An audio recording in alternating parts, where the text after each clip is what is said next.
Azərbaycan Xalq Cəbhəsi Partiyasının sədri Əli Kərimli ətrafında baş verən son proseslər radikal müxalifətin fəaliyyətini yenidən gündəmə gətirib.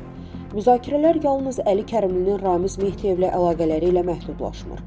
Müsavat Partiyasının rəhbərliyində yer almış bəzi şəxslərin də barəsində ittihamlar, iddialar özünü göstərir. Musavatın başqanı İsa Qəmbər, partiyanın məclis sədri Arif Hacılı barədə mediada müxtəlif yazılar dərc olunur. İddialara görə İsa Qəmbər uzun illər öncədən xarici kəşfiyyat strukturları ilə əlaqədə olub. Arif Hacılı isə mühacir alverində iştirakda ittiham edilir. Eyni zamanda Milli Şuranın sədri Cəmil Həsənlinin də adı bu müzakirələrdə hallanır. Ramiz Mehdiyevin barəsində seçilən həbs qərarı ortaya çox ciddi məlumatlar çıxardı. Azərbaycanda hakimiyyət çevrilişinə hazırlaşan mütəşəkkil dəstənin olduğu bilindi. Bu dəstənin fəaliyyətinin daha dərinə işlədiyi haqda məlumatlar dolaşır. Onların dövlətə qarşı revanşist və intiqamçı əhvalda olması vurğulanır. Bu siyahıya İsa Qəmbərin, Arif Hacılının, Cəmil Həsənlinin adlarının əlavə edilməsi prosesə yeni rəng qatıb. Hər üç siyasətçinin timsalında yeni həbslərin olacağına dair gözləntilər var.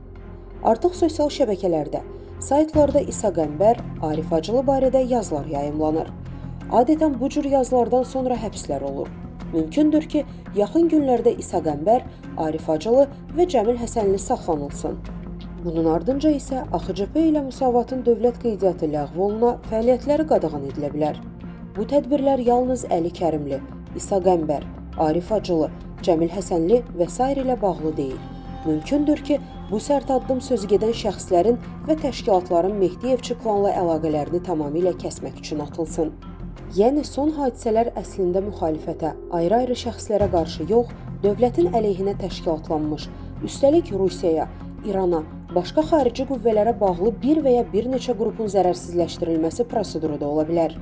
Xatırladaq ki, Ramiz Mehdiyev işində baş nazirin sabiq birinci müavini, Rusiyada yaşayan Abbas Abbasovun da adı hallanıb.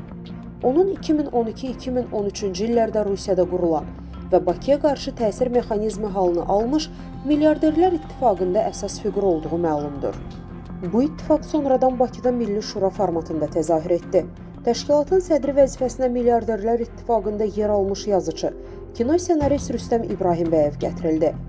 O, 2013-cü ildə keçirilən prezident seçkisində Milli Şuranın vahid namizədi kimi cəmiyyətə təqdim edilsə də, Rüstəm İbrahimbəyev bu roldan son anda imtina etdi.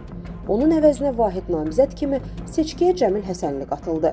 Son 3 ayda baş verənlər fonunda ortaya çıxan mənzərədən aydın olur ki, Azərbaycan dövlətinə qarşı xain plan olub. Bu plan hardasa 15 ildir mövcuddur. Yazını ətraflı şəkildə şərh bölümündəki linkdən oxuya bilərsiniz. Əziz izləyicilər, xəbərlərdən məlumat əldə etmək üçün kanalımıza abunə ola bilərsiniz.